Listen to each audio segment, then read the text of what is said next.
السلام عليكم ورحمة الله وبركاته. الحمد لله والصلاة والسلام على رسول الله وعلى آله وصحبه ومن والاه. أما بعد نتابع درسنا. We will continue our class in the explanation or in going over the book الفتاوى الوادعية على الأسئلة النسائية, the answers of Sheikh Muqbil bin Hadi al-Wad'i rahimahullah on questions by the women, questions of the women. And as always, bi'idhnillahi ta'ala, we will take a few questions. And of course, subhanAllah, in the last, I think 2 weeks, we were not able to have the class due to scheduling issues, Allah al-Musta'an. So I apologize to the sisters. But anyways, inshallah, we have a few questions from the sisters that we will try to answer, or we can try to answer as many as we can before going into the book itself. So one sister asked, just to let the sisters know, a lot of those questions that they are sending, many of them, inshallah, they will come later. Bi-idhnillahi ta'ala, they will come later as part of the book itself. So one sister, she asked, I heard that if you have gold that is below nisab, and nisab of course is the amount, the known amount that if the person reaches, a person has a specific amount of wealth. If it reaches this amount, then one must give zakah every year that passes, and he or she has that amount, then one has to give zakah for that wealth that one has.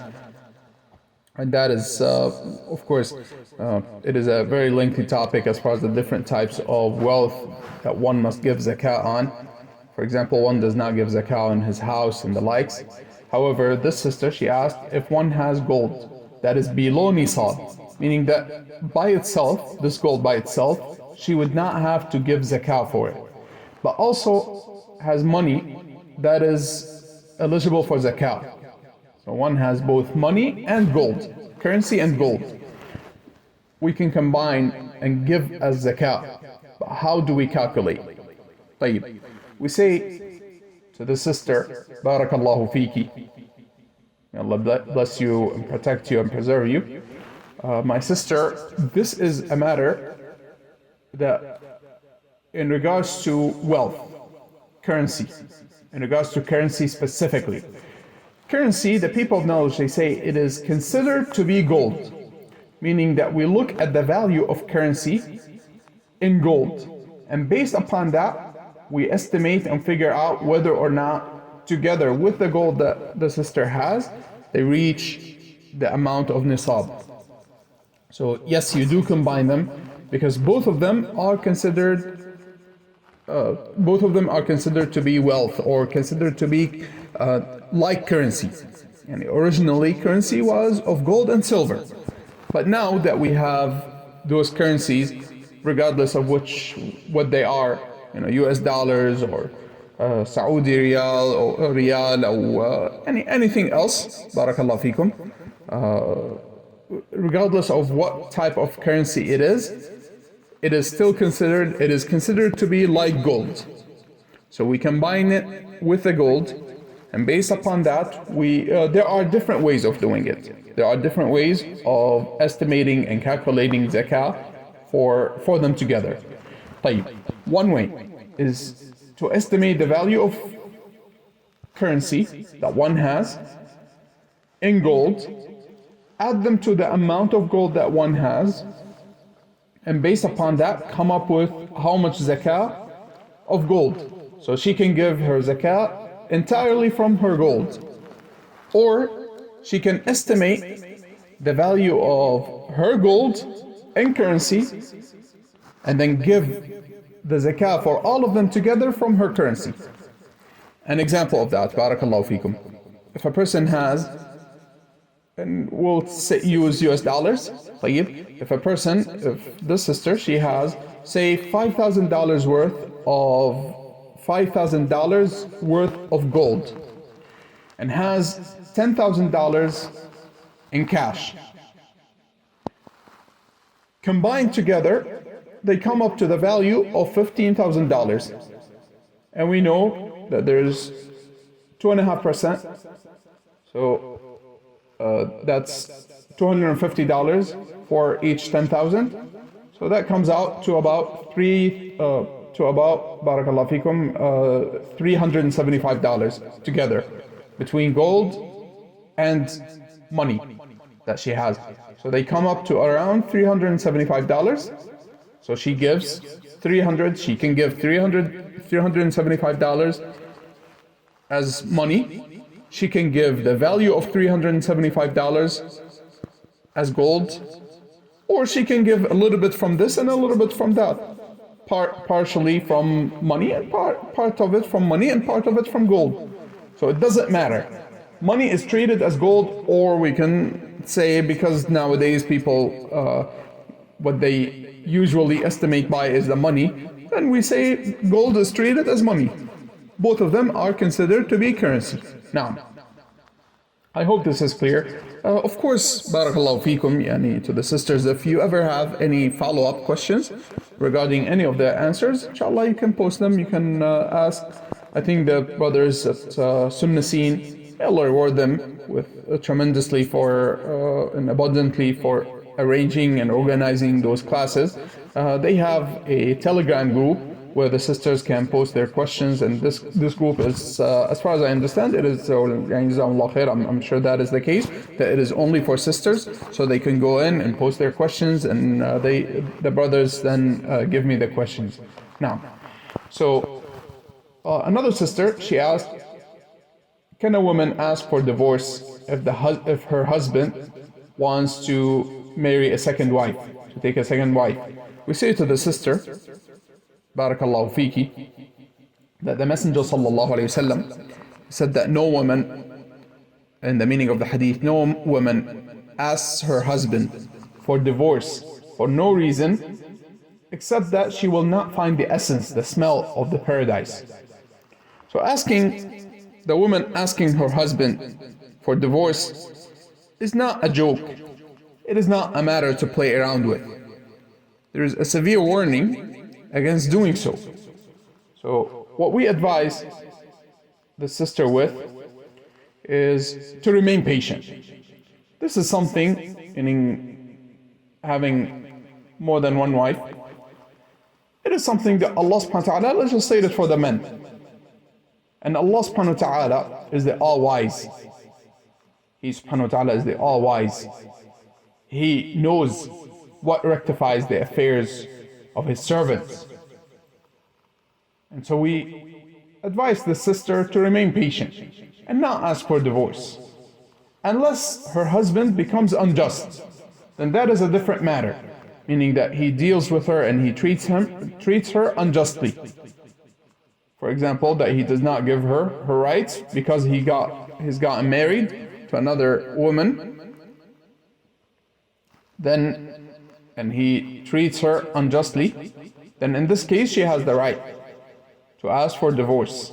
Now, and other than that, the woman, we advise the sister to remain patient, and to know that this is the legislation of Allah subhanahu wa ta'ala. Allah subhanahu wa ta'ala made it permissible for her husband to get married to more than one wife. And therefore, just a point that we have to mention, in some places it might be illegal and this might get the person in legal trouble. So if this is, of course, this is something that one should be aware of, that one should not go into anything that gets him in trouble with the law. Now, but other than that, where it is legal and there is no problem with doing it, then Allah subhanahu wa ta'ala made it legislated for the men to get married, to get married and to have more than one wife. It is something that Allah subhanahu wa ta'ala legislated, and Allah subhanahu wa ta'ala is the all-wise. He does not legislate anything except that there is good in it. You might not know what is the good, what this good is, and what this great wisdom is in the legislation of Allah subhanahu wa ta'ala. But regardless, what is upon you is to remain patient. This is my advice to the sister. Of course, this does not mean that you will not become jealous, or that jealousy should go away, and that that jealousy is impermissible in this case. No, jealousy, natural and normal jealousy, is something that Allah subhanahu wa ta'ala created the people with. And therefore, you are not asked not to have jealousy. However, what you are asked is to not allow your jealousy to overtake you and make you do things that are impermissible. Now, another sister, she asked, is the voice of a woman awra? And this next question is kind of related.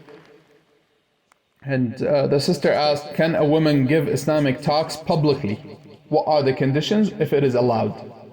طيب. So we will combine those two questions. Barakallahu fiki. May Allah protect and preserve the sisters who asked the questions. We combine them because they are related. Is the voice of a woman awra? We say the voice of a woman is not awra by itself. Is not awra.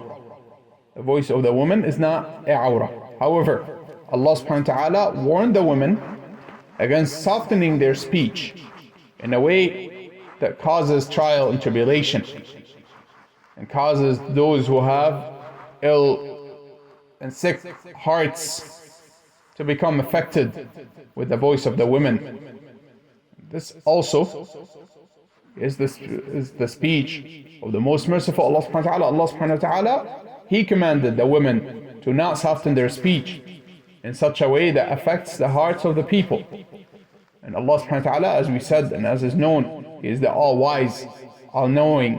He subhanahu wa ta'ala, Allah subhanahu wa ta'ala said, فَلَا يَعْلَمُ مَنْ خَلَقَ وَهُوَ اللَّطِيفُ الْخَبِيرُ. Does He not know that which He created? And He is the all-knowing, all-wise. And so Allah subhanahu wa ta'ala knows what the weakness of the people are, or what the weaknesses of the people are. And Allah subhanahu wa ta'ala knows that the speech of the woman, when she softens her speech, that it could affect the people. It could cause a trial and a tribulation. So Allah subhanahu wa ta'ala commanded the women not to soften their speech. And so her voice itself is not awra, meaning that she is allowed to, if there is a reason, for example, she goes to a marketplace and she wants to buy or sell or ask about the price of a product or the likes of these things, she's allowed to speak to men in this case. However, and this is a matter that will come inshallah. Sheikh Muqbil, rahimahullah, in his book, in this, or in his answers that are collected in this book, he spoke, rahimahullah, there is a chapter regarding those matters, and he rahimahullah clarified this matter in detail. However, we say, barakallahu fiki, if there is a reason for the woman to speak to the men, she is allowed to. It is not impermissible. If there is no reason, then she should not. And in addition to that, can she give Islamic talks publicly? If the question is regarding that she is in a public place, meaning she is in the presence of women only, in a public place where there's only women, then inshallah she can. However, if there are men, then we advise the sister not to. We advise the sister not to speak in the presence of men, Islamic talks and the likes. First of all, we find that this was not the way of the Salaf. And this is not what is legislated for the woman. Look at, for example, who gives the khutab, the sermons? We find that it is the men who give the sermons. It is the men who raise their voices in different situations. The woman, in takbirat, al-Eid, for example, in al-Talbiyah, when performing Hajj, saying labbaik Allahumma labbaik, the women are commanded to lower their voices and not raise their voices. And likewise, if the Imam makes a mistake in the Salah, the women are commanded to clap their hands and not say Subhanallah, whereas the men, they say Subhanallah. So all of these things, if we look at them, we find that in general, the women are not supposed to speak in the presence of men unless there is a necessity. It is not a matter that a woman, this is not befitting for the women to stand in front of the men and to speak publicly. And this is not from the shyness that the women are supposed to have. And I advise my noble sisters to look at the Salaf, the righteous predecessors from the companions and the Tabi'een, and see what they were upon. Yes, from amongst the women there were scholars. However, did they sit in front of the men and speak publicly, or did they remain in their houses as Allah subhanahu wa ta'ala commanded them with, and only speak when there is a need and when there is a reason, such as narrating hadith? When there is a reason, they would answer, for example, questions and the likes of these things, but they did not speak in public in front of the men. This is not befitting for the women. Likewise, take as an example, as a role model, the likes of the two women who Musa alayhi salam, he saw, as Allah subhanahu wa ta'ala mentioned to us in Surah al-Qasas, وَلَمَّا وَرَدَ مَاءَ مَدْيَنَ. Allah subhanahu wa ta'ala said regarding Musa alayhi salam, when he came to the water of Madian, وجد عليه أمة من الناس يسقون ووجد من دونهم امرأتين تذودان قال ما خطبكما قالتا لا نسقي حتى يصدر الرعاء وأبونا شيخ كبير. So Musa alayhi salam, when he came to the water of Madian, he found people giving water to their flocks and allowing their flocks to drink from the water. And he found two women who are preventing their animals and their flocks from entering and drinking. And he said to them, he asked them, what is the matter? What is the matter? What is your matter? What is the matter concerning you? And they said to him, we do not allow our flocks to drink until the shepherds take away their animals. And our father is an old man. So they answered two concerns that he had, that Musa alayhi salam had to them. The first concern is why are they bringing their animals to drink with the men? This shows us and tells us that it is not befitting for the women in general to be with the men and to act like the men, meaning being in as they say, in the workforce and be out there with the men. This is not befitting for the women. What is befitting for the women is to stay in their houses and only leave if there is a reason. And that is their second answer. وَأَبُونَا شَيْخٌ كَبِيرٌ. And our father is an old man. Meaning this is the reason why they left and why they went in the first place. So they do not allow their animals to go and drink so that they don't end up mixing with the men. Those are the two righteous women. They did not want to be with the men and to mix with the men. So they prevent their animals from going and drinking from the watering hole until the men finish and leave. And then they come and allow their animals and their flocks to drink. And why did they come in the first place? It is because their father is an old man. About the likes of these women that Musa alayhi salam, he said, رَبِّ إِنِّي لِمَا أَنزَلْتَ إِلَيَّ مِنْ خَيْرٍ فَقِيرٍ. I am in need of the good that you have sent down to me. Referring to marriage and to this matter. Now, and then look how Allah subhanahu wa ta'ala described those women. فَجَاءَتْهُ إِحْدَاهُمَا تَمْشِي عَلَى اسْتِحْيَاءٍ قالت إن أبي يدعوك ليجزيك أجر ما سقيت لنا. One of them, she came to him walking with shyness, and she said to him, our father is calling you to come so that he would reward you for that which you have done, watering our flocks and giving water to our flocks. So Allah subhanahu wa ta'ala described the way she came, that she came with shyness. Furthermore, I heard from our Sheikh, the Sheikh Abdurrahman al-Umaysan hafidhahullah, our beloved noble Sheikh, Sheikh Dr. Abu Abdullah Abdurrahman al-Umaysan, may Allah preserve him. He mentioned, he said he prayed behind Sheikh Ali al-Hudayfi, the Imam of the Haram in Medina. He said many years in Ramadan when he recites the entire Quran. And he said that whenever he comes to this ayah, he would recite it in this way.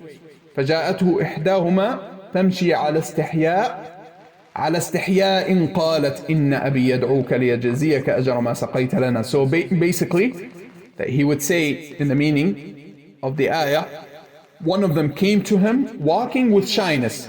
And then he would repeat, with shyness she said, our father, meaning that she walked with shyness and she spoke with shyness.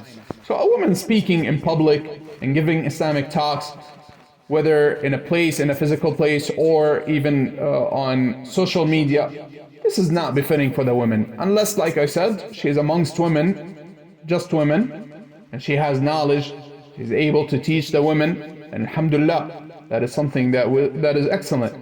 And may Allah reward her with good if this is the case. As if she speaks in the presence of men, then no, this should not be the case. This should never be the case. Barakallahu feekum. And alhamdulillah, you can benefit the people. This does not mean that you don't study and seek knowledge and benefit the people. You can benefit the sisters, and in addition, you can benefit the people in general by way of writing books, by way of nowadays, with the bounty of Allah subhanahu wa ta'ala, you can transcript a lot of the lectures, a lot of the talks, a lot of the classes, you can transcript them. So you can benefit the people without needing to speak in public.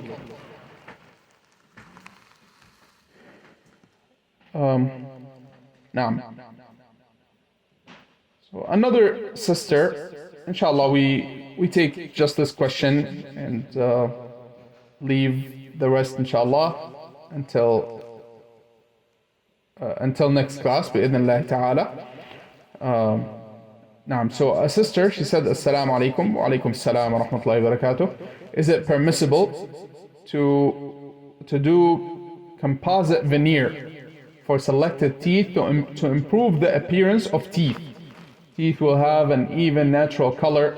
The process involving scraping away a tiny bit of the outer layer of the tooth, and then trimming if necessary, and then attaching a thin layer of composite material. Now, the people of knowledge, they talk about this matter. First of all, if it is, we say whitening one's teeth without the use of veneers and things like that is permissible, bi'idhnillah ta'ala, such as with cleaning, whitening toothpaste, or even some of the whitening, some people, they use whitening strips and things like that. That is permissible, bi'idhnillah ta'ala, because this is, you're merely returning the teeth back to their natural color and removing the discoloration or the stains that come because of food. So that is permissible, bi'idhnillah ta'ala. And as a matter of fact, this is from the forms of cleaning one's teeth. It is, in a way, it is a type of cleaning one's teeth. Whereas veneers, if there is no medical reason for them, such as, if I understand correctly, that some people, they have they have a medical reason to use veneers, such as they have weak teeth, or their teeth could become infected, or the likes of these things, so they apply a layer on top of them to prevent that. If that is the case, then inshallah there is no harm. There's no harm. Of course, one should see a doctor who is known to be upright and to be correct, and not merely want the money of the people and say you need this and you need that, and start doing those types of surgeries or these types of things to the people for no reason. Rather, if one sees a good doctor, one who is trustworthy, and this trustworthy doctor says that yes, this individual does need veneers, then inshallah there is no harm. Whereas doing veneers merely for beauty, then the people of knowledge, they say this is impermissible. The Messenger sallallahu alaihi wasallam, he mentioned types of people that are cursed, and from them he mentioned the women who shave off parts of their teeth for beauty, to beautify themselves. And this, without a doubt, is a form of changing one's appearance for beauty, and that is not allowed except if there is a reason. Either, we said, a medical reason, or another reason would be if a person has something that causes him to look, or brother or sister that has something, a defect in his appearance that causes him to look as if he has a defect. Normal people, if they see it, they say that this is a defect, and that the person has some defect in their appearance. The people of knowledge, they say it is permissible to correct the defects in one's appearance. Naam, wallahu alam. The last question that we have is a lengthy matter. So the sister asked, can you sum up the rights of the husband so that the wives know? We say, barakallahu fikum, this is a very lengthy matter. We will either try to answer it, or in regards to this, I recommend, there is recently, maybe a year ago or so, our Sheikh Abdurrahman al-Maysan, hafidhahullah, he gave a series of lectures, a conference completely about the rights. And from them he spoke in detail about the rights of the husbands over their wives and the rights of the wives over their husbands. And it is translated, alhamdulillah, with the bounty of Allah subhanahu wa ta'ala upon me, that I translated the entire conference.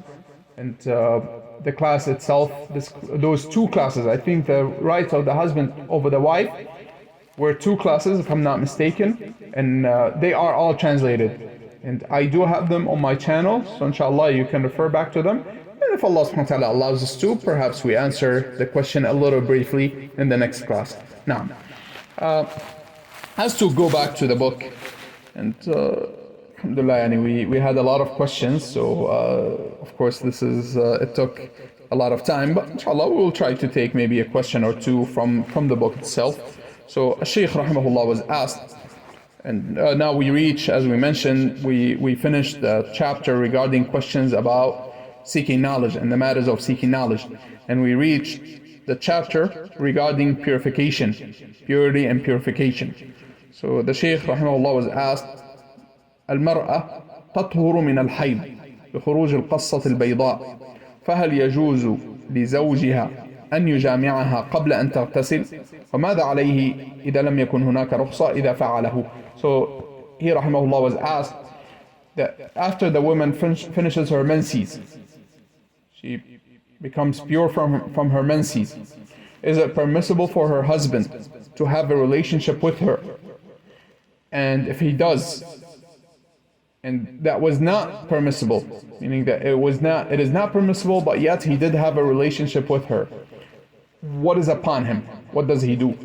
So the Shaykh rahimahullah, he said, this is a matter that the people of knowledge have differed upon, especially the early people of knowledge. قال مسألة اختلف فيها العلماء المتقدمون رحمهم الله والذي يظهر لي أنه لا يجوز أن يجامعها إلا بعد أن تغتسل. He said, what I find is the correct opinion is that he should not, and that it is not permissible for him to have a relationship with her until she takes a bath, a legislative bath.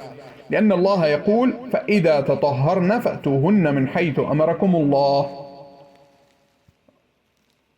يعني الآية يسألونك عن المحيض قل هو أذى فاعتزلوا النساء في المحيض حتى يطهرن فإذا تطهرن. الله سبحانه وتعالى ذكر حتى يطهرن فإذا تطهرن، فهناك يعني أنها تطهر ثم بعد أن تطهر تتطهر. ما هو التطهر؟ هو أن تغتسل. نعم. قال الشيخ رحمه الله دليل على أن هناك تطهرا. So he said, because Allah subhanahu wa ta'ala, he said, and in the meaning of the ayah, and if they purify themselves, then have a relationship with them in the way that Allah commanded you or legislated for you. So the Shaykh rahimahullah is referring, he said, so there is purification. What the Shaykh is referring to, rahimahullah, is the statement of Allah subhanahu wa ta'ala. That means, يَسْأَلُونَكَ عَنِ الْمَحِيضِ. They ask you about the menses. قُلْ هُوَ أَذَى. Say it is a harm. فَاعْتَزِلُوا النِّسَاءَ فِي الْمَحِيضِ. So do not have a relationship with the wives and leave having relationships with the wives when they are on their menses. حَتَّى يَطْهُرْنَ. Until they become pure. فَإِذَا تَطَهَّرْنَ. And then if they purify themselves, فَأْتُوهُنَّ مِنْ حَيْثُ أَمَرَكُمُ اللَّهُ. Then have a relationship with them in the way that Allah legislated for you. So the Shaykh rahimahullah is saying that, so there is purification, meaning that they become pure and then purify themselves. They become pure by finishing their menses, and they purify themselves by taking the legislative bath.